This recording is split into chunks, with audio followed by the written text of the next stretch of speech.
Doesn't it sound like heaven to love your teen so well that they can't help themselves but love you back? Welcome to Pivot Parenting. I'm your host, Heather Frazier. And together, you and I are going to build more peace and joy so that your family looks forward to being together in the fun times and so that you are strong enough to overcome any obstacle that your family might face.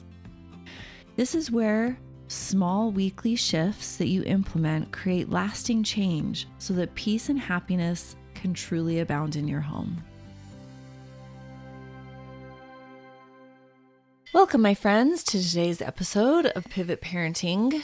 Today we are doing another reprise, and this is one of my all-time favorite episodes. It is episode 144, How Parents Objectify Their Teens. And this is a really significant episode in that it sheds a lot of light on how we see ourselves in relationship to our teen and what role our teen has in our life. So I hope that you listen with an open heart and mind. As always, please reach out if I can do anything for you. There's a link in the show notes to connect, and I hope you have a great week. Hey. I am so excited that you're here. Welcome to the podcast. Today's episode is one that I've been thinking about for a very long time, and I know that it's going to be life-changing because it's been really, really fun as I've stewed about it the last several weeks to observe the world around me and how prevalent objectification is. It's kind of shocking, but also not, because it's a default mode that our brain does. But before I get into it, I want to tell you about something really, really exciting.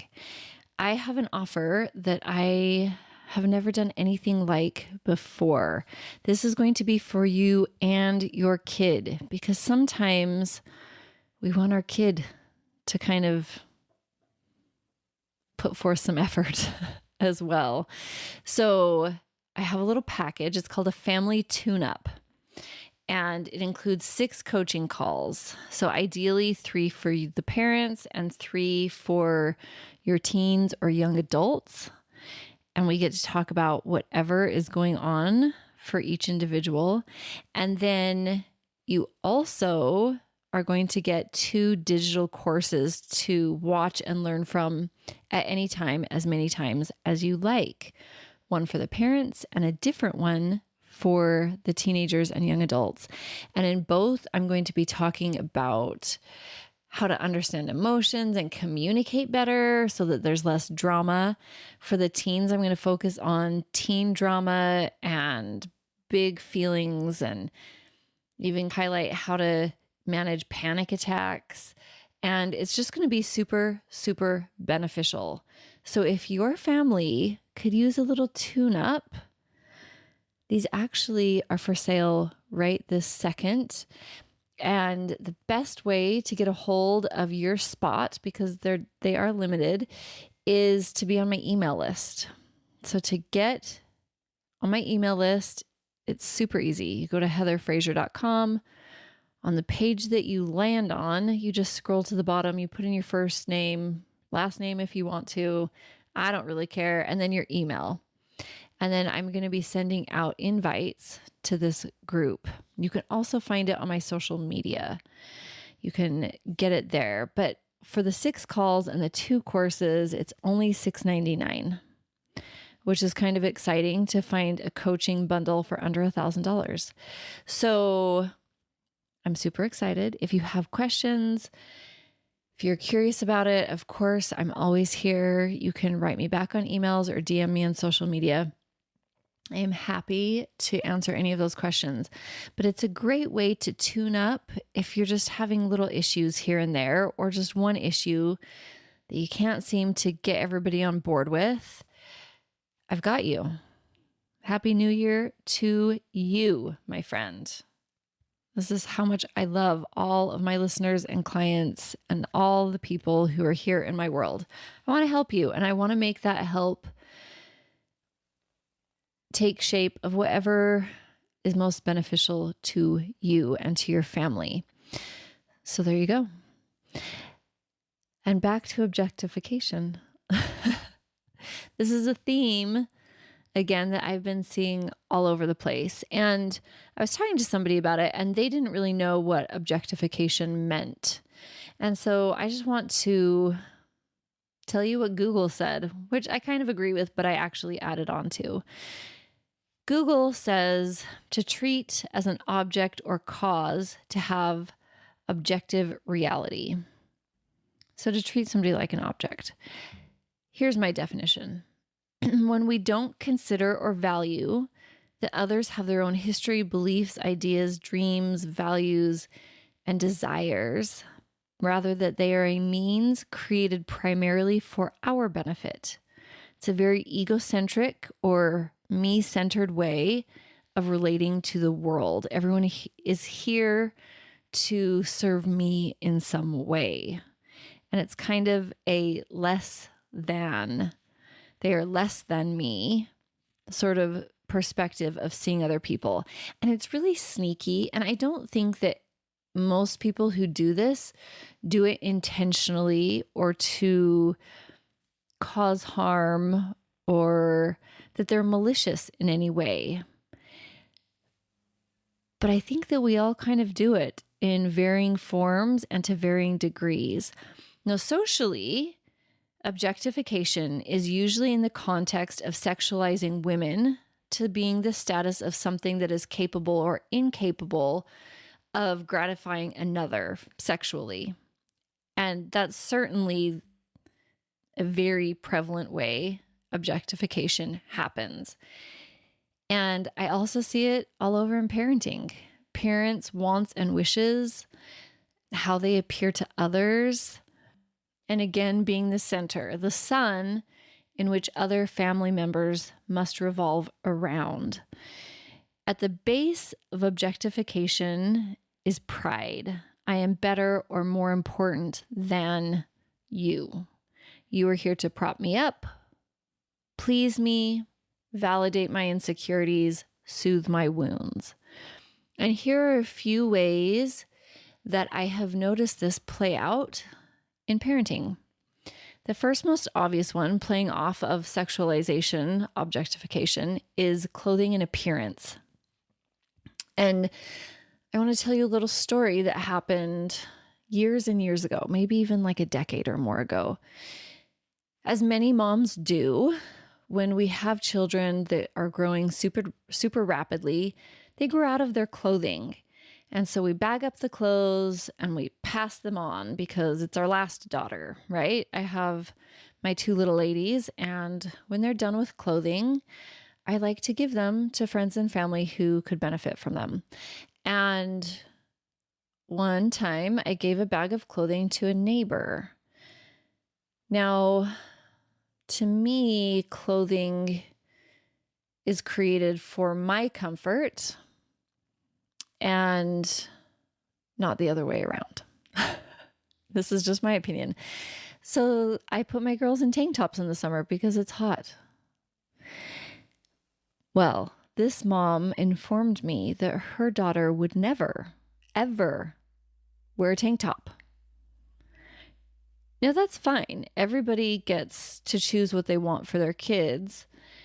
And I had no qualms with her not wanting to put her daughter in a tank top. What I did have qualms with is her reason why. And I also have heard some women tell young ladies that their stomach should never see the light of day. And it was the same reason that this mom didn't want to put her daughter in a tank top. And it was because they wanted modesty. No, I love modesty and I'm all for modesty. But the reason behind the modesty is what can give me pause. And both of these phrases that I've heard over the years is the exact same coin, just the different side of why they wouldn't want to show a stomach or a shoulder, which is objectification, to control thoughts, feelings, emotions. And so to me, it's exactly the same crime. Appearance can be chosen for as many reasons as there are people. You have culture. Would you tell an Indian woman that her sari is inappropriate because her stomach is showing, even though that's culturally appropriate? No, at least I wouldn't. You have personal reasons. A lot of women have to wear certain clothing so that parts of their body can breathe, or for other medical reasons. And then you have bodies. I've also heard tales of the same age wearing the same types of clothing, but getting very different reactions because of how developed or undeveloped their bodies are. A girl might be shamed more for her body because that skirt accentuates curves, whereas that skirt on another girl, there's not as much curve to accentuate. And so that's really important to dial into. It isn't our daughter's fault or son's fault if their height, weight, build, shape of their body makes it easier for people to objectify them. When we join in and discriminate against the clothing that they feel comfortable and they feel good in, then we are doing the same thing. When we look at the clothing and not the person, that is objectification. Even if it's preemptive objectification. Let me explain what I mean by that. Once upon a time, I had a 14-year-old daughter that liked to wear short shorts. This was our oldest daughter, and so my husband wasn't used to seeing such a grown-up girl in our house. And he informed her that I get that you think you look cute, and you do, but that's not what the boys your age are most likely thinking when they see you. He straight up told her they're thinking of how they can get into those shorts. That's what they want. Now, she kind of laughed and she didn't believe my husband, and that's fine. It's one thing to say, guys will look at you with that on, or this is the image that you're representing when you look like that. That in and of itself is neither good nor bad. It's your intention behind it. Are you wanting to be a good parent to make your child aware of how their appearance influences how they're treated? That's one thing. But if you are wanting to manipulate their appearance so that you appear good or to be a good parent, or that you're judging them instead of the person that they are by their appearance, then that maybe is less helpful.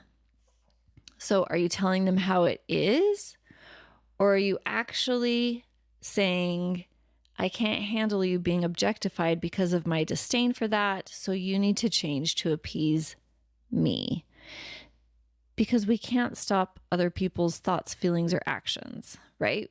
But we can control our own, and we can educate our children because they are sweet, and a lot of them don't understand how society works.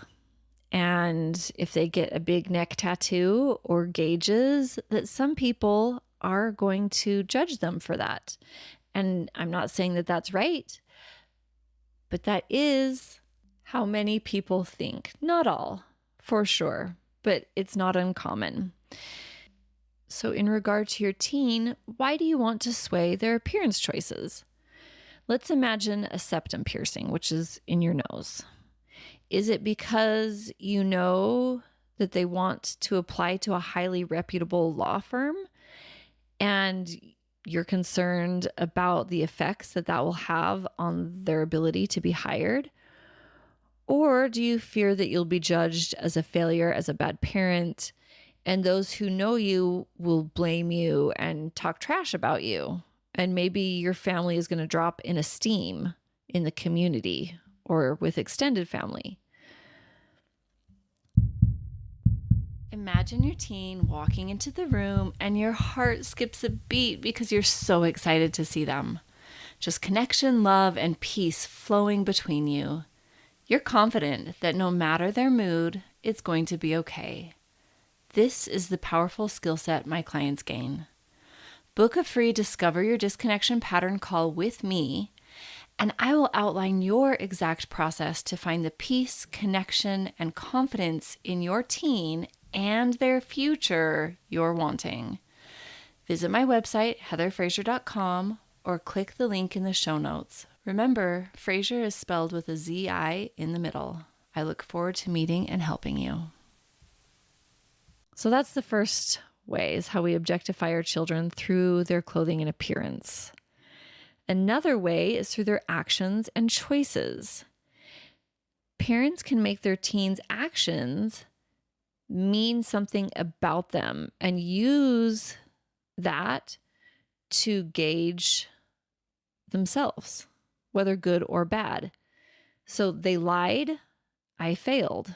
They helped keep the house clean happily, I raised a respectful person. Essentially, this kind of objectification is when your kid is a measurement of your success, not a person with agency and autonomy, and their choices are a reflection of their values instead of you and your parenting skill. So piercings, tattoos, if they decide to be emo or goth, how do you know that you're not objectifying them by their actions? Maybe they dropped out of college.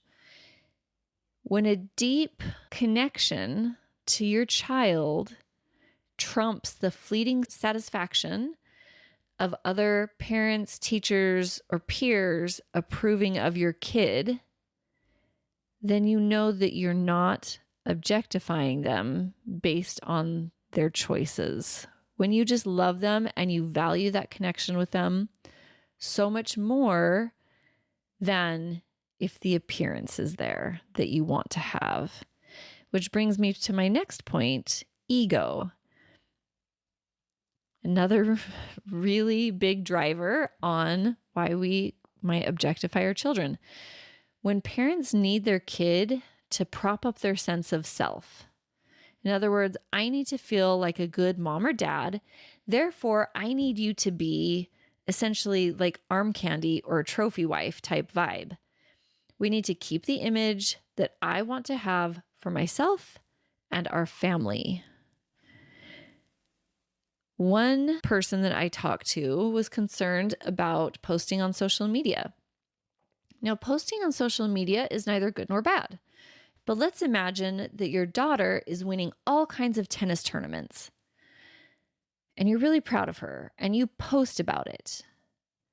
Why? It's the why behind what you share with others that's more important than what you're actually sharing. Is it because she's maintaining the image that you want to convey? And if you had another kid that was making what you thought were not okay choices, would you not post about them? Are you posting because you're proud of her and she's worked super hard and that you know that your friends and family want to celebrate her wins with your family and it's about her and celebrating her? Well, that's totally different than this will make me look really good. That's ego, which drives me to my next point, a reflection of self. I have a question for you. How much do you consider your parents as part of you? Are they a really intimate part of your identity? And now, how much do you consider your own child as part of you? The general consensus that I have heard is that we feel less attached to our parents of origin and more like our children are an extension of us. Most people don't affiliate their identity as much with their parents as they feel wrapped up in their identity with their child. My sister perfectly said it once. She said, "My kids will never love me as much as I love them." And of course, this is not true for every situation, but to be able to feel so connected to our children makes sense because we serve them and sacrifice so much for them that creates connection, just like our parents did for us, ideally. While it's not always true for everyone, it is pretty common to see your child as part of you. And sometimes this is fine, right? We can kind of project, like, I wouldn't like that, so they wouldn't like that. Or I'd pick this, so I'm sure they'll love it. I'll pick it for them. That's kind of benign. But what happens when this little perceived extension of ourself starts going against some of our bigger core values, political views, religious beliefs, or other value systems? No, it's fine to feel some pain or disappointment or heartache around unmet expectations. Like if your child leaves your religion. That's not what I'm talking about. It's thinking that it's not okay for them to be autonomous. That's when objectification sneaks in. We think they're part of us, and so they need to agree and align with us. Again, it's not a sense of loss or sadness over, I think that this is the best value system, and it makes me sad that they don't embrace it. We can be sad about that for as long as we want. That's not a problem. It's only when we think that it's wrong and that they need to align with us as part of us. Sometimes parents use their children to mitigate threats to themselves, a needing to control their child to feel safe. And a lot of this, because we are generally safe, is socially. Comparison is a really common one. We're hardwired to think of society in a tiered space, like a hierarchy. Who's above another person, who's below us? Where do we fall in the lineup? How do we stack up? So when we compare our kids to that of others, do we feel superior? Do we feel inferior? The irony is that there's no hierarchy. No, we don't have to compare, and that we're not being threatened. But that instinctive animal part of our brain that hasn't evolved yet, it wants to feel safe in our social standing. So subconsciously, parents can look around to create that sense of social safety. Where do I line up? And how does my kid participate in the pecking order where our family is or where I am? Triggers are another way that we can see our children as an object. Maybe let's imagine that you had or have an eating disorder or body dysmorphia, and your teen has a certain weight that you don't like, that it really is upsetting to you, and you see them eating or not eating, and it's upsetting. It's easy to want to control them instead of healing your own wound. I'm not saying that triggers should be discounted or that they're not real. They totally are.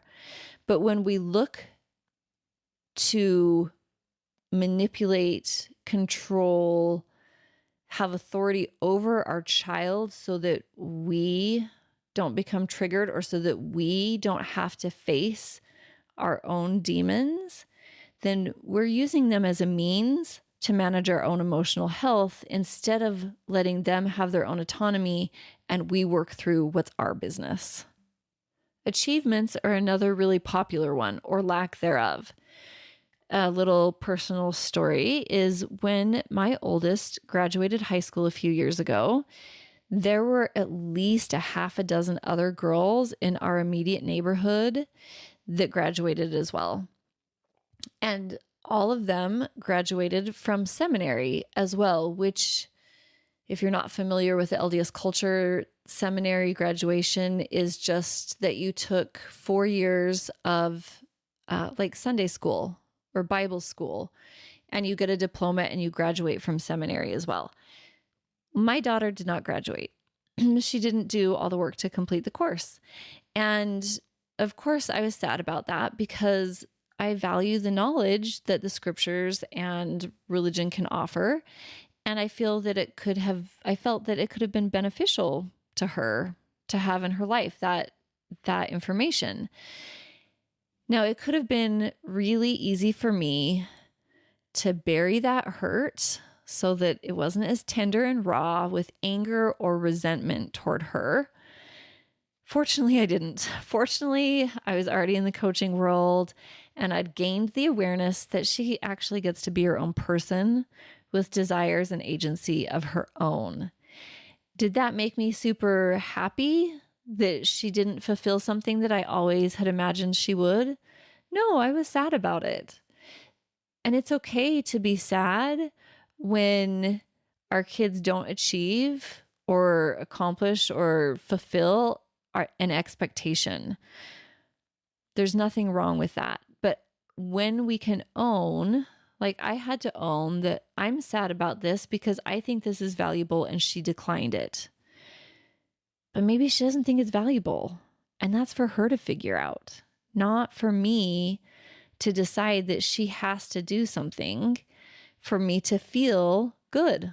Because guess what? There's a lot of people that do religious training of one kind or another that maybe it doesn't benefit them, or maybe they don't utilize it in their life like they could. So who am I to say what is best for my now adult child?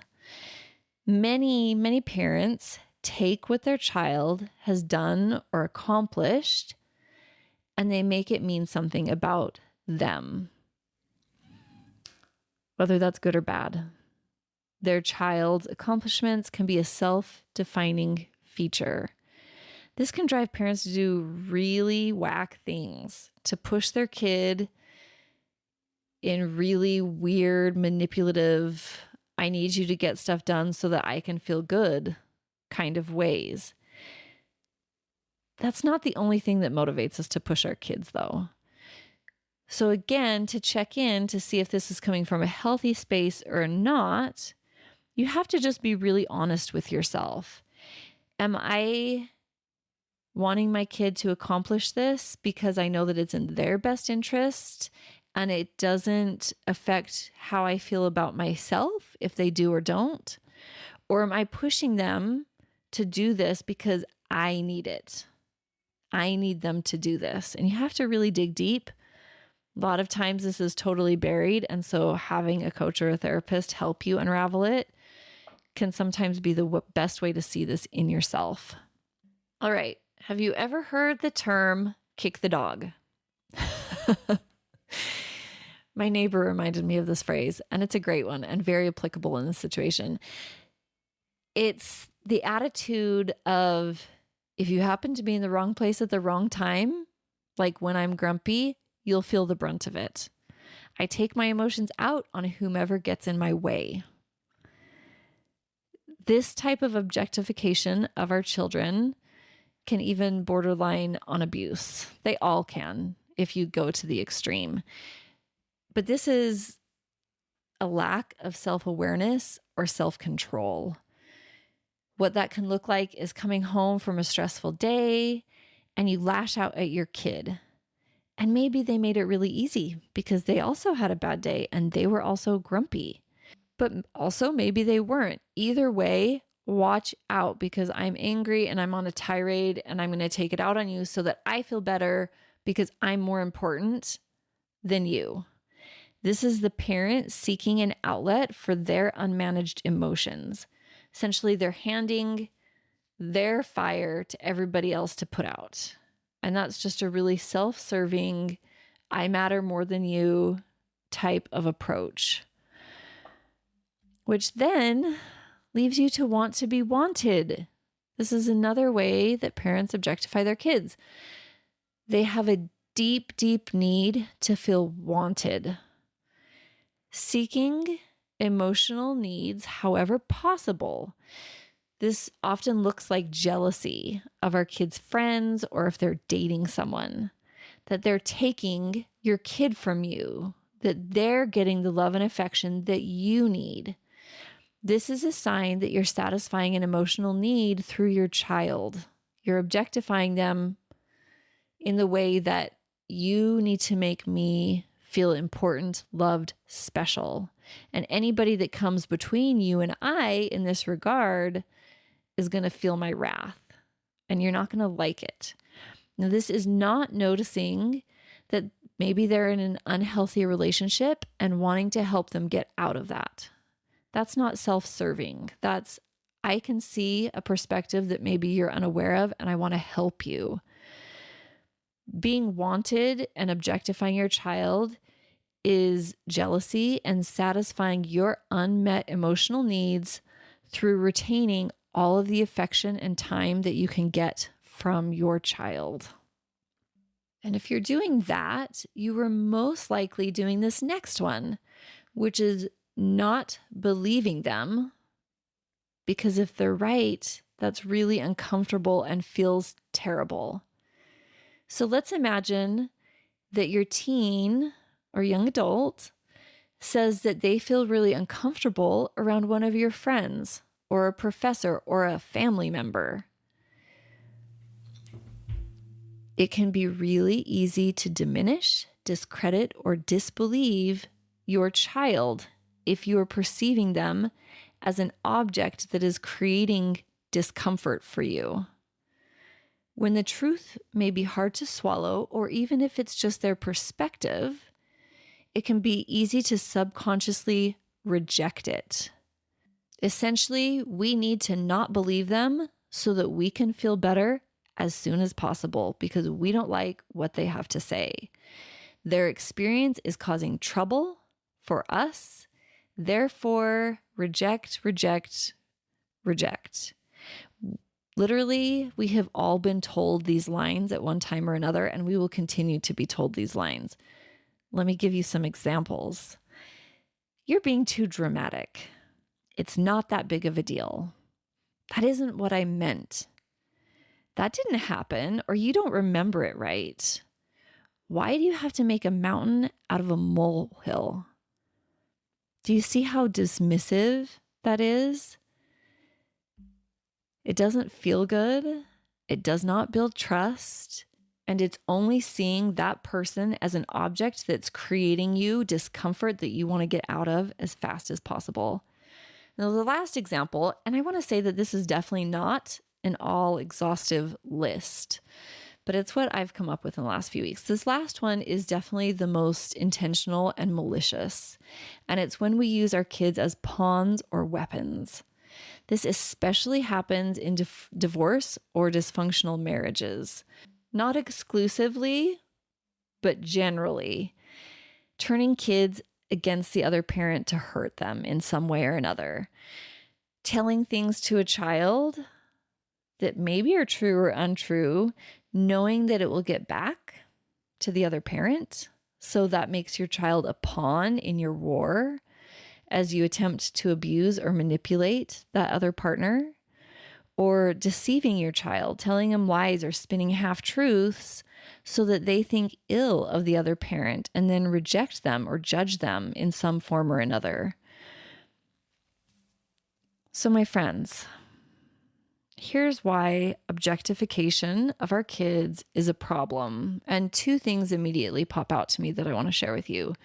Number one, it is a big red flag that can be boiled down to pretty much one root problem, a poor sense of self, and like I said, with pride, trying to blanket it over. Because it's a lack of self-acceptance, it's immature emotional skills and awareness. It's the immediately simple solution and way to organize all of the information and people around us. It's the low-hanging fruit.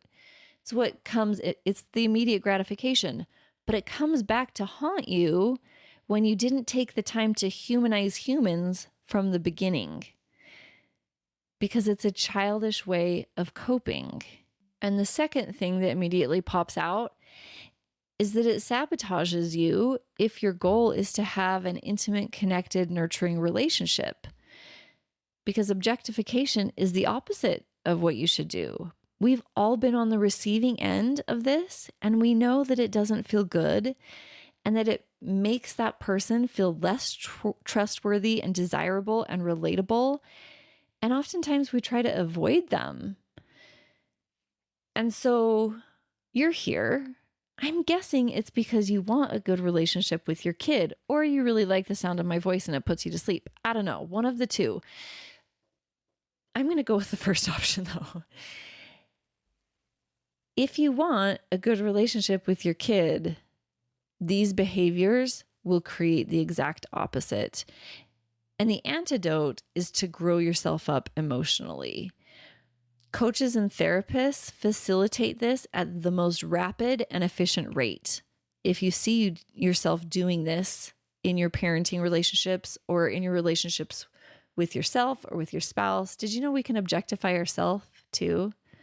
I'm just going to toss this in. It's not in my notes.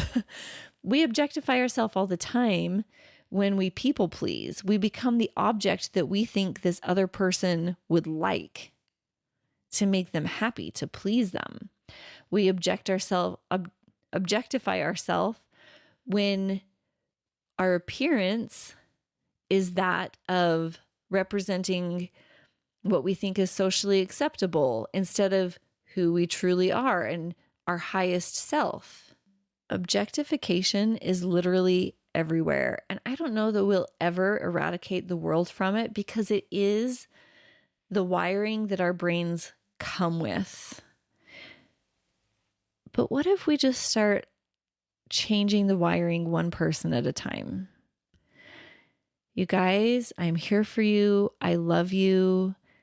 Again, this is our hardwiring. So if you notice yourself in any of this, please, please, please do not beat yourself up. Do not be hard on yourself if you're doing some of these things. Instead, be so grateful that you're here. You can reach out to me, or if you have a different coach or therapist, reach out to them. And you can easily undo this. Sometimes awareness is all that you need to change it. If you need to unravel it, I am here for you. I love you so much. That's why I show up every single week. I think about you all the time and the needs and the struggles and the things that you're dealing with. And I try to do my very best to help you with all of that business. And so I hope that you have found this helpful. If you have, please send it to a friend or sister or any other peer that you think might also enjoy it, because that is how we change the world. It isn't by some big monumental earthquake of a shift. It's by you and I creating a little more goodness in the world, sharing things that we find to be of value in creating a better world. That's one of my favorite things about women, is that we tell each other all of our amazing golden wisdom secrets, whether it's who does the best job cutting curly hair or where to buy the best thing that we're looking for that we can't find, or this, who helps you become a better person. Don't be afraid to share that. If it's me, I'm so honored. If you have other people in your life that are also blessing it and sharing wisdom, share them as well. There's no such thing as too much goodness, too much love. That is what I have for you. I hope that you have such a wonderful week, and we will talk to you next time.